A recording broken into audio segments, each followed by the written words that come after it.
Mount Zion devotion time. Service starts at 11, so if you're out there watching, get out of your gym jams and come on down. We're having a little meeting after church this morning.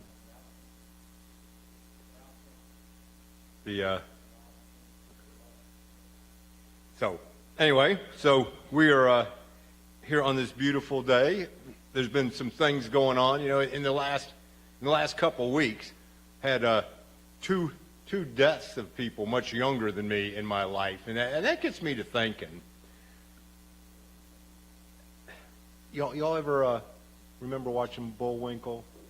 Y'all remember the announcer at the beginning of it who would come on and he'd say, "This is what this is about," and he'd say, "or blah blah blah." It sounded like a subtitle. Sometimes I do that when I do devotions, and it's kind of, and this is like looking up every day. I don't always tell you what they're about, or it's, "Who did you invite to this party?" I'm going to open reading out of James 4:12. "There is only one lawgiver and judge, the one who is able to save and to destroy. But who are you, and spend a year there and engage in a business and make a profit, and say, 'Today or tomorrow we'll go to such and such a city,' yet you do not know what your life will be like tomorrow. You are just a vapor that appears for a little while.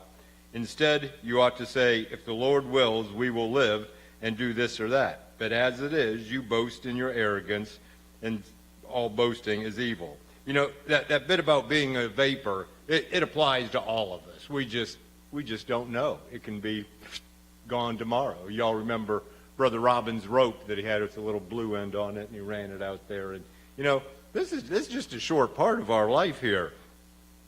And if you are saved, the gospel message is not about you. It really isn't. It's about Jesus, and it's about who you're going to see upstairs in heaven with all your friends and families and acquaintances that you meet. You know what? Because once you're saved, God didn't save you just to be saved and that's it, or he'd just take you on home and say, "Man, got him."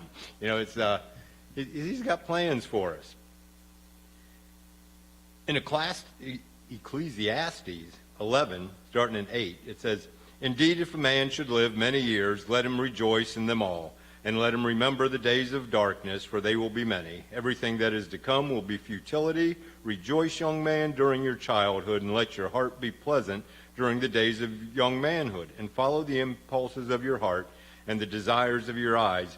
Yet know that God will bring you to judgment for all these things.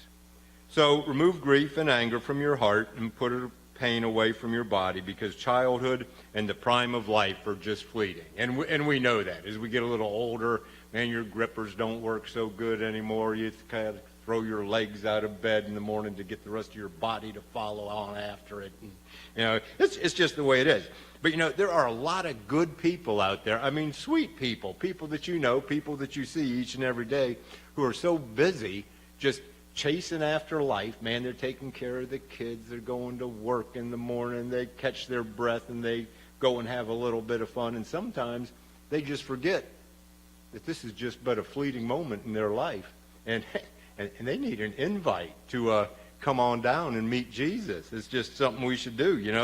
They're putting one foot in front of the other. It's like walking down a dark trail at night. You kind of look down and put one foot in front of the other so you don't stumble, and hope that you're moving forward.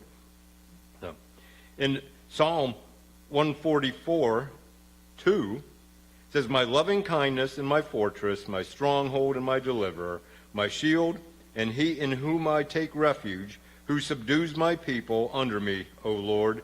What is man that you take knowledge of him, or the son of man that you think of him?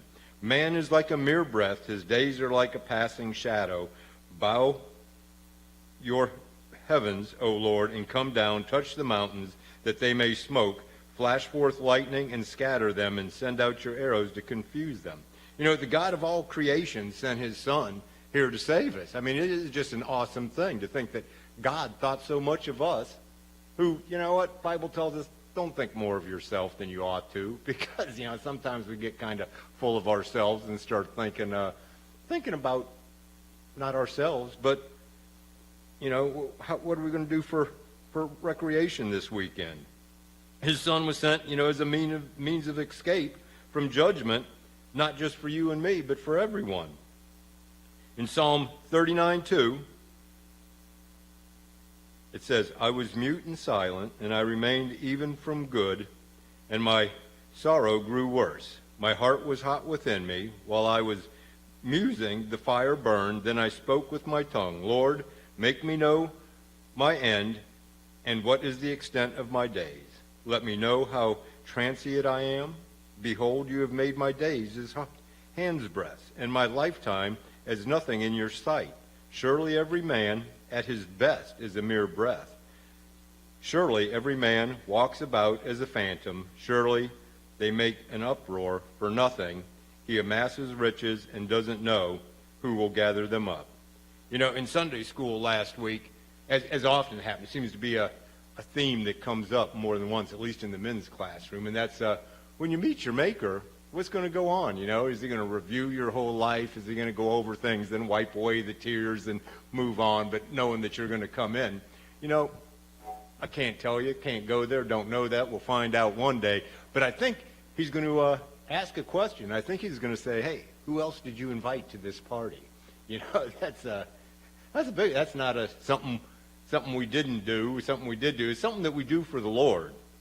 So, you know, I'm going to close with 2 Corinthians 4:16. It says, therefore, we do not lose heart, but though our outer man is decaying, yet our inner man is being renewed day by day. For momentary light affliction is producing for us an eternal weight of glory far beyond all comprehension. While we look not at things which are seen, but look at things which are not seen. For the things which are seen are temporal, and the things which are not seen are eternal. You know, let's be looking up and not looking down, and just know that, man, we got to help other folks look up and see what the end is, because it's a glorious end, man. There's no need to be scared of the end if you know Jesus. Amen? Amen. All right. Let's have a prayer. Dear God, man, we just thank you for sending Jesus to save us. We just know that when you're saved, it's no longer about our salvation. It's about the salvation of others. You want to have the grandest party at the biggest feast that's ever been seen and known, and we just ask you that you empower us, strengthen us each and every day to go out and spread your word, and just know that we have nothing to fear when we have you, that you've determined the end, and the end is glorious. We thank you for all you do, and we just praise you in the very strong and precious name of your Son, Jesus Christ. Amen.